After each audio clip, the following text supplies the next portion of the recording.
Okay, today I'm going to look at the area and the distributive property and how they're related. So I have a rectangle here.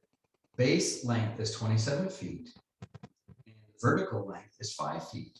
So there is a formula for area, which is area equals length times width. So there's the formula. Now, if we substitute our givens in, we'll be given area equals 5 times 27. Now, you might be asking yourself or telling yourself, no, it should be 27 times 5. For this situation, what I'm explaining in the distributive property, I wanted the 5 first. And the property that allows me to switch 5 and 27 is the commutative property. Order doesn't matter. Okay, so 5 times 27 is the same as 27 times 5.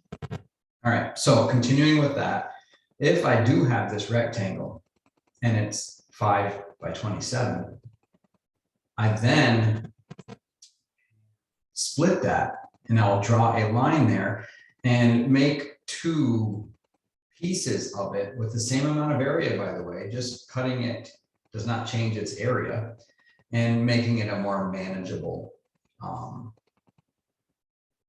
value to deal with. So drawing this green line here, we'll split this into a distance of 20 feet and then the distance of 7. So there I have put 5 times the quantity 20 plus 7, which is equal to 27. So the equation, nothing has changed. I've taken 27 and broken it into a piece that's 20 feet long and a piece that's 7 feet long.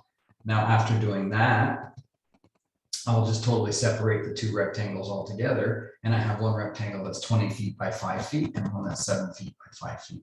So using that 5 times 20 plus 7 now, we're going to do what's called the distributive property. And when I distribute the 5, that means to take that 5 that's outside the parentheses and multiply it by each term inside the parentheses. So if I take 5 times 20, I get the area equal to 100. So the big rectangle has an area of 100. I then will multiply the 5 times the 7, and that will give me an area of 35. So the area of the smaller rectangle is 35. In combining those two now, 100 plus 35 is 135.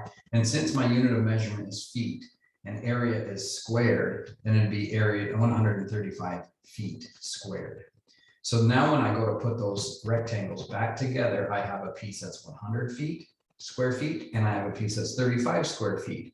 And if I get rid of that green divider and put them all back together, I come up with 135 square feet. And that is the distributive property.